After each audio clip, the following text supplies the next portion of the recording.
Hey guys, it is Wednesday, um, and we are still continuing with our practice with no red ink. So again, every day we are logging into Google Classroom. I'm going to have these slides um, that you always saw every day or every Wednesday when we had class. So those slides are going to be there, and it's going to kind of give you some more guidance on how to work through this, what assignments we're working on. It's going to give you a link to the videos that I am putting out for you for each no red ink. So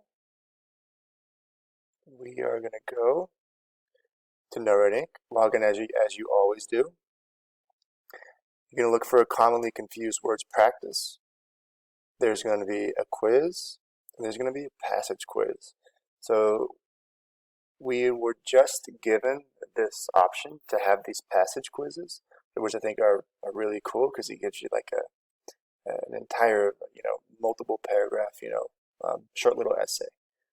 So it's going to be good to recognize what we've just been working through. So for our commonly confused words, we're going to look at morning versus morning, good versus well, anyone versus anyone, affect versus effect.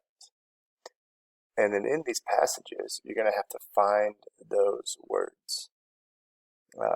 Identify those in like a bigger frame, not just like a single sentence like we typically do. So these are both going to be assigned to you.